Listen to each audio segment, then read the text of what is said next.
O sabi mga kababayan ng ating Pangulong Bongbong Marcos sa okasyon ng Araw ng Kagitingan, Philippines won't back down versus unacceptable, unjust threats. Yan mga kababayan talaga ang tigasin magiting, valiant leader ang Tigre ng Norte. Matapang po. Totoong matapang. Ikaw naman niya, Mr. Maravillas, magalit na naman niya yung mga... Nagpapagang mga balita at pagtalakay sa mga isyu na lipunan. Bulsa, opinyon, banat at paglalantad sa katotohanan. Bulsa, what you see is what you get. You decide. Mga DDA sa inyo, ay sa'yo, kung may matapang tayo, may Tigre ng Norte, mayroon naman po tayo, mga kababayan, na Hudas ng Sur. Ikaw niya talaga, Mr. Maravillas. Nanggagatong ka na naman. O di ba? Kung may Tigre ng Norte, may Hudas ng Sur.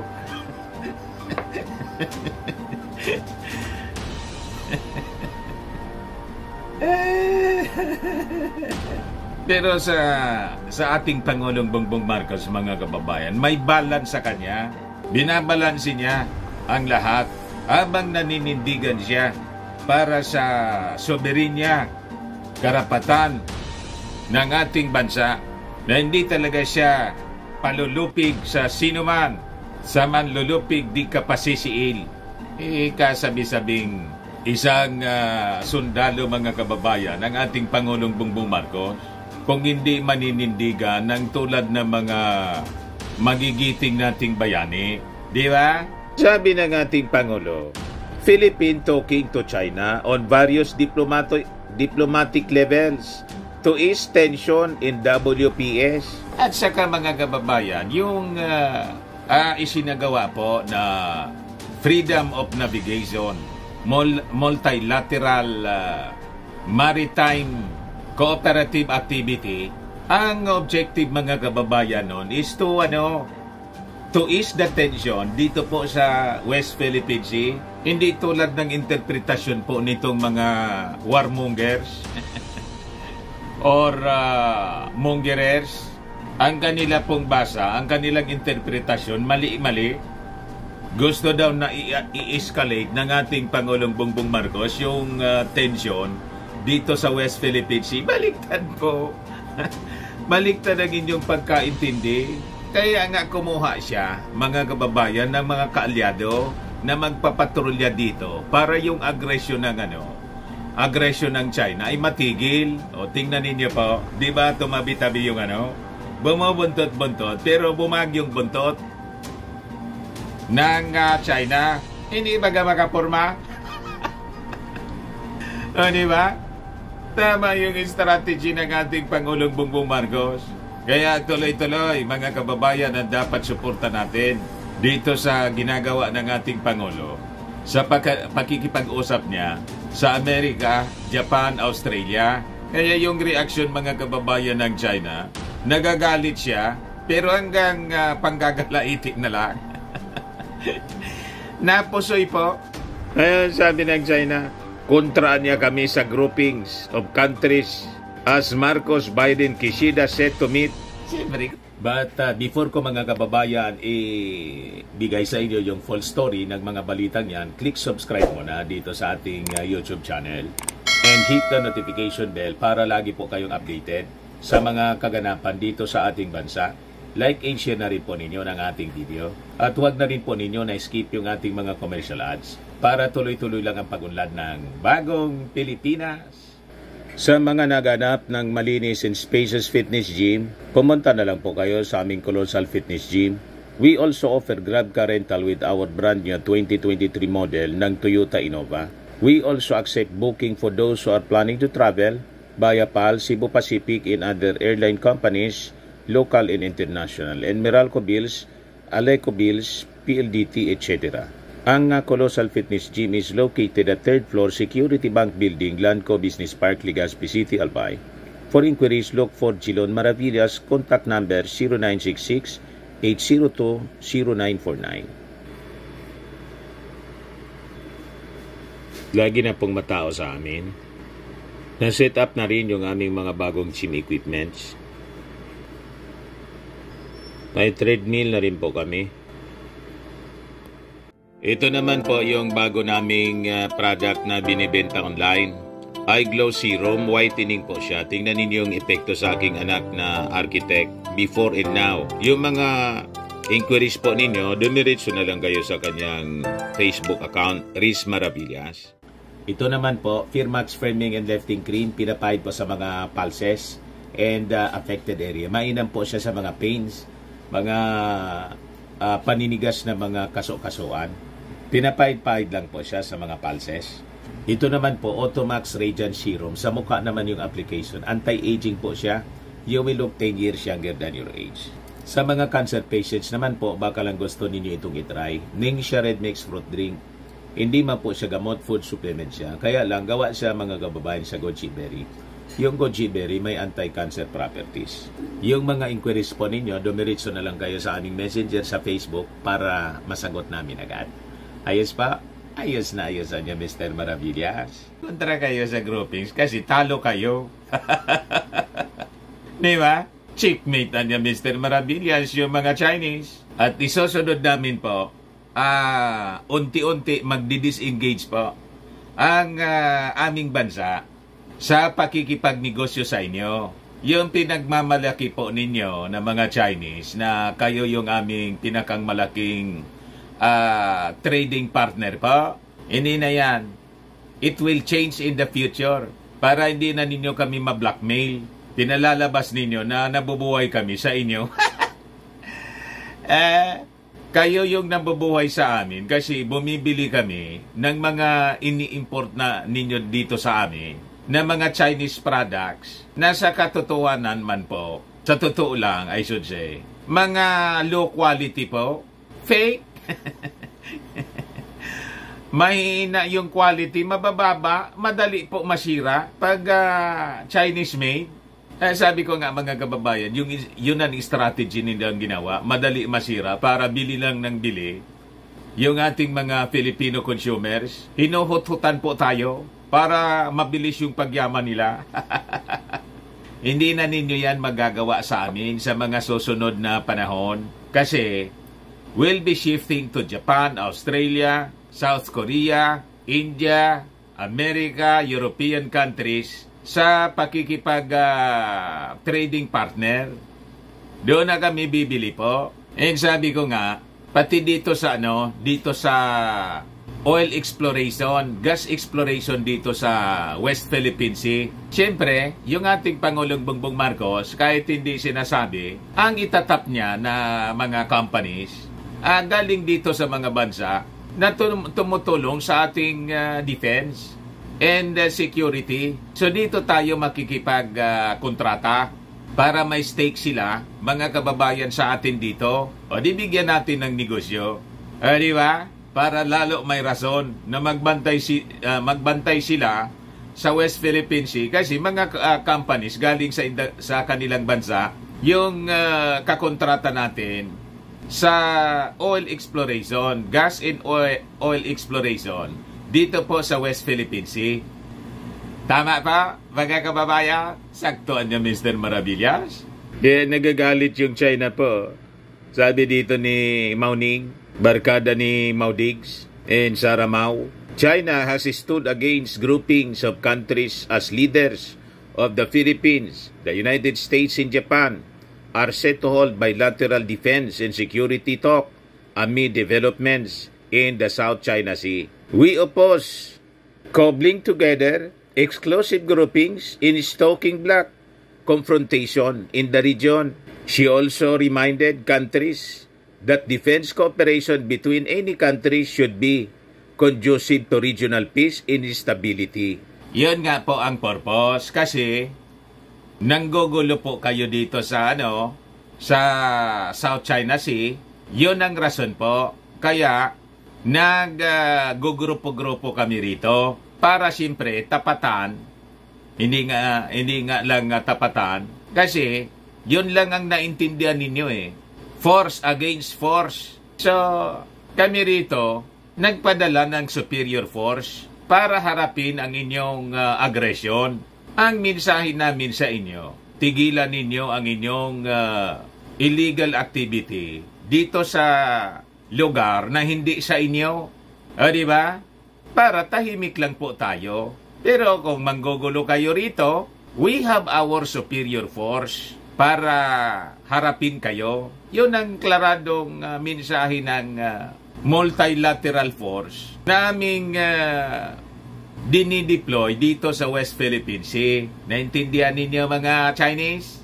Kayo ang dahilan ng instability. Dati man natahimik, sabi nga natin, yung mga Chinese fishermen at mga Filipino fishermen, dati nagtutulungan, nagbibigayan po ng pagkain. Pag may na-aksidente, sinasakluluan namin kayo. Biglang nagbago ang ihip ng hangin dahil sa inyong kaswapangan. Huwag kasing swapang. Kaya sabi ng aming matapang na Pangulong Bongbong, the Philippines niya will stand against oppression amid what he called unacceptable and unjust threats to the country's sovereign rights that have already caused physical harm to our people. Nananakit na kayo eh. Muntik-munti ka na po na may mamatay sa aming mga sundalo. Inapakalakas yung pagsumpit ninyo ng water cannon. Napakawalang hiya ninyo mga Chinese. Pumapasok kayo sa aming exclusive economic zone. Napakalayo ninyo, 1,200 kilometers away kayo. Iyong Ayungin Shoal, 100 kilometers plus lang sa aming landmass. Tapos sasabihin ninyo, kami yung nag-escalate ng problema dito sa West Philippine Sea. So sa kanyang mensahe sa araw ng kagitingan, sabi ng ating Pangulong Bongbong Marcos doon sa Pilar, Bataan, nanawagan siya sa ating mga kababayan to never allow oppressors in the country's own backyard, much like how the forebears bravely fought niya for freedom and independence. Yan po ang totoong leader na matapang. Hindi yung leader na imbes na i-inspire yung mga sundalo at yung mga mamamayang Pilipino, tinakot ng tinakot. Saan kapulutin ng kanyang leader po? Tinakot pa yung kanyang mga sundalo na imasakiran niya ng mga Chinese. Hindi na nga tayo natakot po nung panahon ng gira. Kulang na kulang tayo, mga kababayan. Itak na nga lang, lumaban pa tayo. Itak at sibat yung armas, lumaban tayo mga Filipino para sa independence ng ating bansa. Tapos ngayon, nanginginig sa takot mga kababayan si Mau Diggs. Tapos ang tawag sa kanya ng mga kasama niya, maisog. Maisog po sa mga Filipino. Pagdating sa mga Chinese, nanginginig mga kababayan yung matanda. Pero tingnan ninyo itong ating Pangulong Bongbong Marcos na napaka-humble lang. So sabi po ng Pangulo, ours anya is a complicated world today, but we must not yield. We must not back down from any and all challenges that seek to threaten our peace, our honor, and our very existence. Di ba mga kababayan, napakaganda ng mensahe ng ating Pangulong Bongbong. Akmang-akma po sa okasyon ng araw ng kagitingan. So pinakita niya dito ang totoo niyang pagkamagiting ang tigre ng norte, mga kababayan. Yung isa niya, Mr. Maravillas, Judas ng sur. Di ba? Tugmang-tugmaan din po. Bagay na bagay yung tawag. Judas ng sur. Tigre ng norte, Judas ng sur.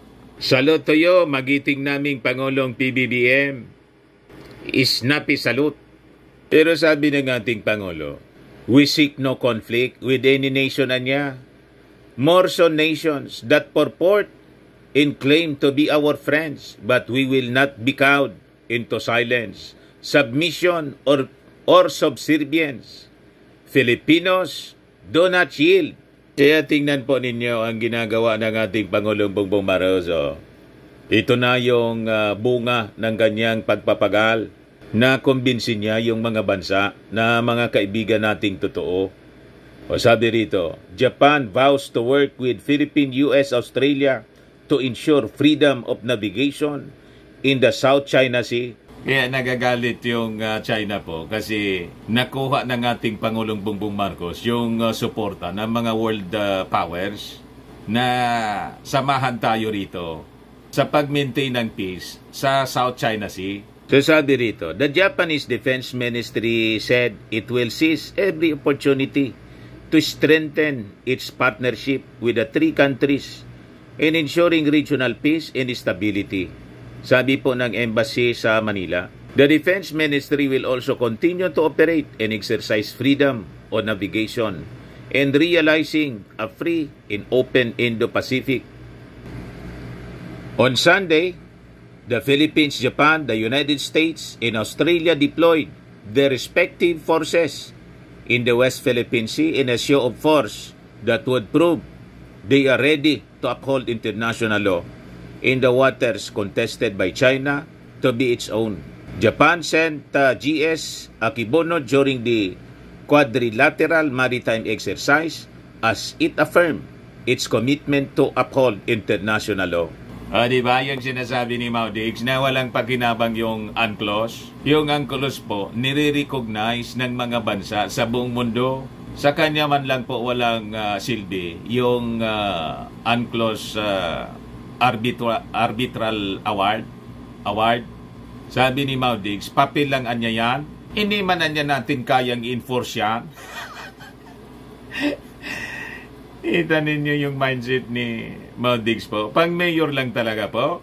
Wala siyang idea kung paano gawin. Hindi niya naisip na pwede palang humingi ng tulong sa Japan, mga kaibigan natin dati, sa Australia, Amerika, na may katratado tayo, na ka-treaty natin, defense treaty. Paano naman niya, Mr. Marabilla? Si Papit nga ni Xi Jinping. love na love si Xi Jinping. Yon lang po kasi. Ngayon, sabi ng Japan kanina, Japanese ambassador, Japan will never allow the devastation of war to be repeated again.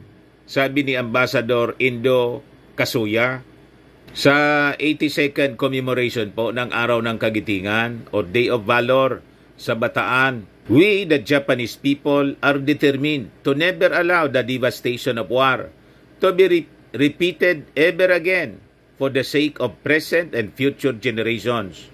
The Japanese envoy also reaffirmed his country's commitment to maintain and strengthen the rule-based international and maritime order, which we have protected together for decades amid current international conflicts such as those in Ukraine, Middle East, as well as the complex security environment in the Indo-Pacific region.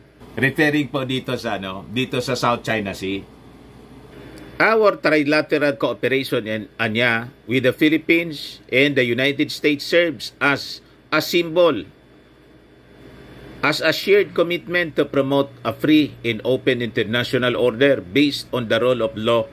Japan committed that it will continuously work towards steadily materializing cooperative efforts in the areas of defense, strategic infrastructure, cyber, economic security, and energy. So, sakto mga kababayan sa sinasabi natin na yung Japan, Australia, America, they have the technology. Hindi lang po sa defense, kundi sa economic security, pati po sa energy. Ang sinabi mong energy security, kailangan makapag-explore tayo ng panibagong sources of energy. And that is, diyan mayaman po ang South China Sea. Yung West Philippine Sea, billion and trillions of untapped deposits ng gas, 193 trillion tons of untapped gas and billions mga kababayan of barrels ng oil ang nandyan mga kababayan sa West Philippine Sea. So sila na yung ating kausap dito. So tamang-tama, yung mga warships nila, regular na magpapatrolya para hindi makalapit po yung mga Chinese na nanghaharas po sa atin. So habang nasa pagbantay sila, nasa pagpatrolya with warplanes on standby and drones na nakamanman plus of course the satellite na kaumang mga kababayan yung ating mga nuclear deterrence. Simulan ang drilling mga kababayan para magamit ng ating future generation. Anyway, yung Japan, yung Australia, lalo na po yung Amerika, sila po yung may technology para sa pagdidrill tulad ng ginawa noon yung sa Malampaya. Ipaubos na po yung Malampaya gas field po natin. So importante talaga po na masimulan agad. Pag hindi po, problema natin ang pangangailangan ng energy para sa ating mga industries. So bukas, palarga na po yung ating Pangulong Bongbong Marcos para sa trilateral summit sa Amerika with Japan. Sabi dito sa balita, US-Japan-Philippine Summit to boost defense ties. A major upgrade of US defense ties with increasingly self-confident Japan could be announced, as well as joint Coast Guard patrols with Manila in areas disputed with China. Also on the agenda will be securing access to vital supplies such as semiconductors and rare metals. So other than defense and security agenda, pati yung tungkol sa negosyo siyempre. At magiging regular na ang patrolya mga kababayan dito sa South China Sea, sa West Philippine Sea. Ipa-finalize na nila, paplansahin na nila mga kababayan. With full honors, the summit kicks off Wednesday with Fumio Kishida becoming Japan's first Prime Minister since Sensho Abe in 2015 to be received with full honors sa White House. This will include a gala dinner for him and his wife, Yoko Kishida, hosted by Biden and First Lady Jill Biden. Biden and Kishida will also hold a joint news conference in the Rose Garden. On Thursday, Kishida will address both houses of Congress before he and Philippine President Ferdinand Marcos Jr. convene with Biden for the country's first trilateral summit. Mainggit na naman yan, Mr. Maravillas, yung mga DDS. Sasabihin, sige na lang anyang travel. Nagtatrabaho po para sa security ng ating bansa at para sa kabuhayan yung ating Pangulong Bongbong Marcos. Ayaw nilang gawin ito kasi yung kanilang leader kasi pakula-kulambo lang po, pakuya-kuyako. Ayaw ng ating Pangulong Bongbong Marcos ng ganong uri ng sistema na pakuya-kuyakoy lang, pakula-kulambo. Magtrabaho po. Dahil po sa pakula-kulambo, ayan tuloy, pati yung Philippine Coast Guard natin, pinasok ng mga Chinese national. Di ba? Ayan po ang mga developments. Abangan na lang natin po kung sino yung iiwan ng ating Pangulong Bongbong Marcos na caretaker. Kung si Inday pa ba? Di ba? Kasi si Inday po, nung magpa-Germany at Czech Republic, yung ating Pangulong Bongbong Marcos, nasa rally si Inday, sa liwasang Bonifacio, yung rally po ni Pacquiao, na nananawagan yung mga tao doon ng Marcos resign at gusto ng lusobin. Sabi ni, by his own admission, sabi ni Harimau. So tingnan natin pa, bantayan nating mabuti. Ano ba? Magtitiwala pa ba yung ating Pangulong Bongbong Marcos kay Inday? Na nung pumunta siya sa Germany at Czech Republic. Imbis na magtrabaho si Inday, nasa rally. Gusto nang palitan mga kababayan yung ating Pangulo. Sabi yung mga nagsisigaw doon, wag na daw pauwiin. Nagmamadali po para matuwa si Xi Jinping. Makabuelo sila sa pananamantala dito sa West Philippine Sea. Si Inday po, hanggang ngayon, no comment. Sa issue ng West Philippine Sea. Ayan man lang po, mga kababayan. Ako po si Dante Maravillas. Bye-bye. God bless.